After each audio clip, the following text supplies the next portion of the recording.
Сусқа етінен башқа қалған иттер харам болуы мөмкинме? Бұның туралы Аллах Субханаһу ва Тааля бізге изге Құранда шундай сүзләр әйтә.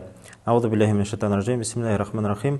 Хурримат галайкумул майтату вад-даму ва лахмул хинзири ва ма ухилля ли гайриллаһи бих. Аллах Субханаһу ва Тааля шулай әйтә: "Һезгә харам булды ди үлек, қан, хинзир ите, ягъни сусқа ите, һәм дә ди ниндәй ит бисмилла дип, ягъни Аллаһ исеме менән салынманы ди."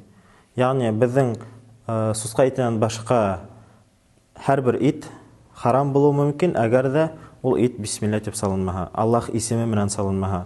Шуңа ла кайбер кардәшләр әйтә: "Нисек инде хыйыр ите, харык ите һәм башка иттер харам булуы мөмкин" дип. Аллаһ Субханаһу ва Тааля безгә аңлатып әйтә: "Ул itтерде без мусульман кешеһе бисмилла или бисмилла Аллаһу акбар дип салынырга тиеш. Шул вакытта бул ит безгә халал була һәм дә без уны ихлас күңелдән, тыныс күңел менән ашай алабыз инде.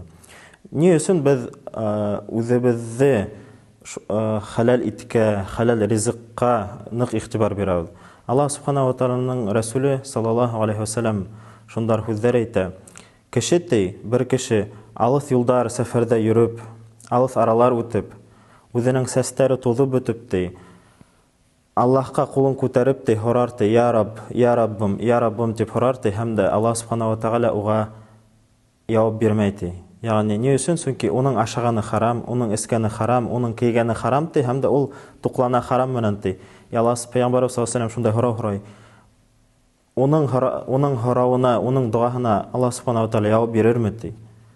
Бирмәй, чөнки Аллаһ Субханаһу ва Тааляның Рәсүле безгә аңлата, уның ашаганы ла, эскәне ла харамдан ди. Шуңа без кайсы сактар төндәр буе гыйбадәтләр кылабыз, дуалар кылабыз, Аллаһтан ярдәм һорайбыз, дуаларыбызны кабул итеп, тырышып Аллаһка инанабыз һәм һорайбыз, ләкин Аллаһ Субханаһу ва Тааляның җавап килмәй.